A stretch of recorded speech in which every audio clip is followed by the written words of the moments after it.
I loved the game. It was always a dream for me to play professionally, and I thought that was going to be where I started.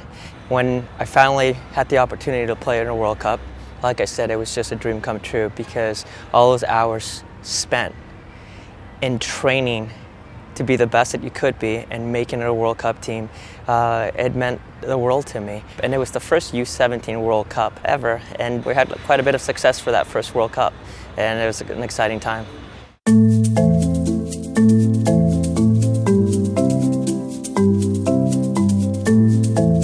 First of all, it was my first time in Italy, and just seeing the lifestyle in a European nation, which is, I think, quite different than what we see in the U.S. Just experiencing that was something that I'm like, this is something that I would love to do one day. Also, some of the players I played against. We played against Del Piero in the opening game when we played Italy. We also played Veron from Argentina. So those are memories you don't forget about. But I think the most importantly, what touched me was the teammates I played with, the friendships that I still have with some of those players. And those are friendships that last a lifetime.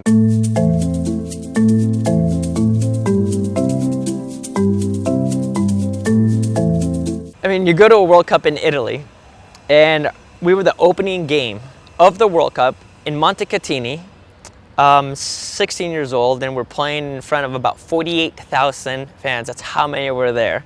Opening game in Italy, and we beat them 1-0. Second game, we're playing Argentina. I mean, Italy and Argentina in your first World Cup.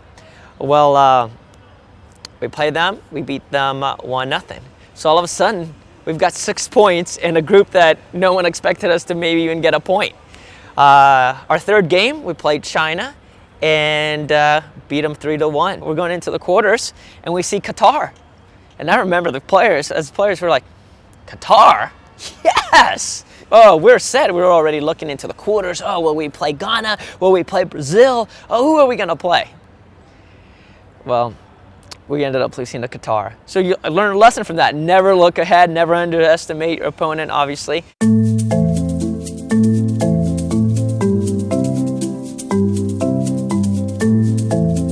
He took the pressure off us. He made it fun.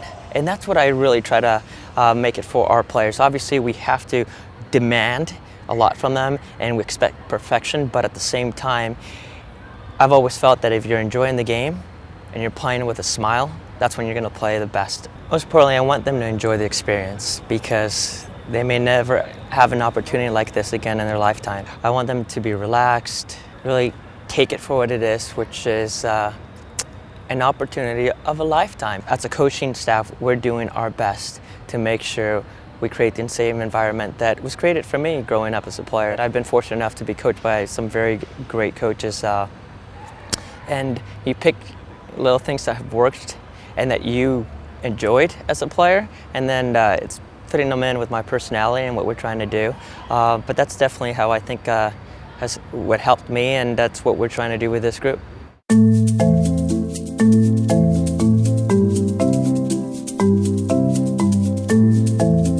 At 15 and 16 years old, I was already writing exercises that REES was doing with us, because I knew this is something that I would want to do. This game has been such a big part of my life that I knew I would be in it some way or another. And my dad was a coach too, and he coached me. So I would bring some of these exercises and drills back to him. I was like, hey Dad, look at what we did. Then we'd go at it, because I said, no, we would argue back and forth. I'm like, no, it should be done this way. This is what we did with the national team. It's like, well, I don't care what you guys did with the national team. And that still goes on nowadays with club coaches and national team coaches, now that I've been on both sides of it.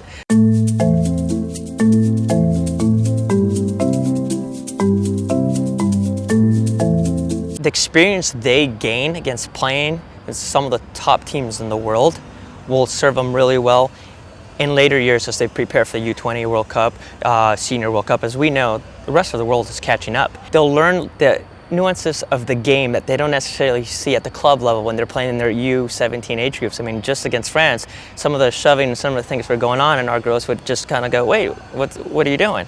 But that's an international game, and they learn that part of it. So many positives that our girls can take from this. And I think the earlier, the better. I mean, obviously at 12, 13, maybe a little too young, but this age, at 16, 17, they're young women. They're going to be going to college soon, so this serves them well.